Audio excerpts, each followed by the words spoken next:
Dani Paul ചേരുന്നു കൊച്ചിയിൽ. Dani, കൊച്ചിയിലെ അഭിഭാഷകരുമായി മുകേഷ് ഫോണിലൂടെ സംസാരിച്ചു എന്നാണ് മനസ്സിലാകുന്നത്. അദ്ദേഹം മറ്റ് നിയമ നടപടികളിലേക്ക്, നിയമ വഴികളിലേക്കാണ് എന്നും വ്യക്തമാകുന്നുണ്ട്. എന്തൊക്കെയാണ് നീക്കങ്ങൾ? കൊച്ചിയിലേക്ക് അദ്ദേഹം തിരിച്ചിട്ടുണ്ടല്ലോ.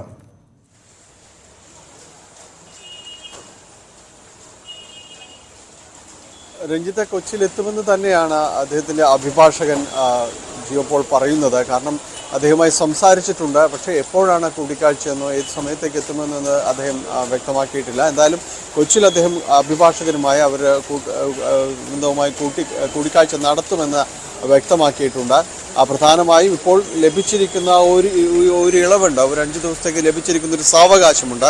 അത് കൂടുതൽ ഒരു ആനുകൂല്യങ്ങളിലേക്ക് കൊണ്ടുപോകാനായിട്ട് കഴിയുമോ, അല്ലെങ്കിൽ അടുത്ത ദിവസങ്ങളിലേക്ക് പരിഗണിക്കുമ്പോൾ എത്രമാത്രം ഇതിൽ ഒരു മേൽക്കൈ നേടിക്കൊണ്ട് കാര്യങ്ങളിലേക്ക് പോകാനായിട്ട് സാധിക്കുമെന്നതിൻ്റെ എല്ലാവിധ സാധ്യതകളും ചർച്ച ചെയ്യുക എന്നത് തന്നെയാണ് സ്വാഭാവികമായും ഉദ്ദേശിക്കുന്നത്. നേരത്തെ അഭിഭാഷകനുമായി സംസാരിച്ചപ്പോൾ അദ്ദേഹം പറഞ്ഞത് നിരവധിയായ കാര്യങ്ങൾ ഇക്കാര്യത്തിൽ ഇനിയും കൂട്ടിച്ചേർക്കപ്പെടാനുണ്ട്, പല കാര്യങ്ങളിലേക്ക് പോകാനുണ്ട്.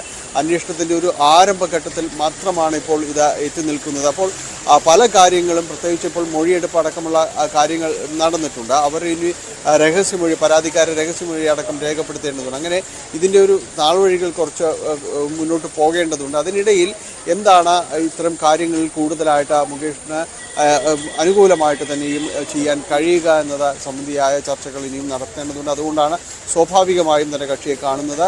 വൈകാതെ അത് കൊച്ചിയിലേക്ക് ആയിരിക്കുമെന്നത് അതിന് സൂചന നൽകുന്നു. പക്ഷേ എപ്പോഴാണ്, എവിടെയാണ് എന്നത് സംബന്ധിച്ച് വ്യക്തമായിട്ടില്ല.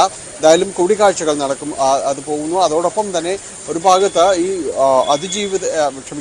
ഇപ്പോൾ വന്നിട്ടുള്ള ഈ പരാതി ഉന്നയിക്കപ്പെട്ടിട്ടുള്ള അവരുടെ രഹസ്യമൊഴി രേഖപ്പെടുത്തുന്നുണ്ട്. അത് ഇന്ന് ഉച്ചയ്ക്ക് ശേഷമാണ് രഹസ്യമൊഴി രേഖപ്പെടുത്തുക എന്നതാണ് പറഞ്ഞിരിക്കുന്നത്. ഉച്ചയ്ക്ക് ശേഷം അവരോട് തയ്യാറായിരിക്കാൻ പ്രത്യേക അന്വേഷണ സംഘം ആവശ്യപ്പെട്ടിട്ടുണ്ട്. കൊച്ചിയിലെ സെഷൻസ് കോടതിയിലായിരിക്കും കോടതിയിൽ മൊഴി രേഖപ്പെടുത്തുക എന്നാണ് പറഞ്ഞിരിക്കുന്നത്. ഉച്ചയ്ക്ക് ശേഷം ആ നടപടികൾ കൂടുതൽ സമയങ്ങളിലേക്ക് പോകാനുള്ളൊരു സാധ്യതയുമുണ്ട്. കാരണം 7 പരാതികളാണ് ഇവർ നൽകിയിട്ടുള്ളത്. അതിൽ ഓരോന്നിലും എന്താണ് പറയുവാനുള്ളത് എന്നതടക്കമുള്ള കാര്യങ്ങൾ കോടതിക്ക് മുൻപാകെ എത്തേണ്ടതുണ്ട്. അപ്പോൾ അന്വേഷണ സംഘം ഒരു ഭാഗത്ത് നടപടികളുമായിട്ട് മുന്നോട്ട് പോവുകയാണ്.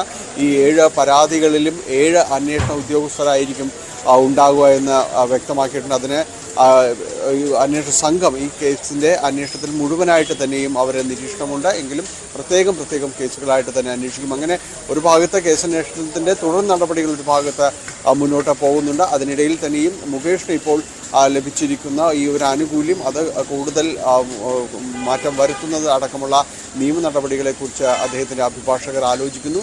ഒപ്പം ഈ പരാതി ഉന്നയിക്കപ്പെട്ടിട്ടുള്ള നടന്മാരടക്കം അവർക്ക് സമാനമായ രീതിയിൽ തന്നെ നിയമസഹായത്തിൻ്റെ വഴി തേടുകയാണ്. വരും മണിക്കൂറുകൾ അതിനെക്കുറിച്ച് കൂടുതൽ വ്യക്തതയിലേക്ക് കാര്യങ്ങൾ വരുമെന്ന് തന്നെയാണ് പ്രതീക്ഷിക്കുന്നത്. രഞ്ജിത്ത്, അതാണ് പ്രധാന കാര്യം. അതായത് മുകേഷിന്റെ രാജി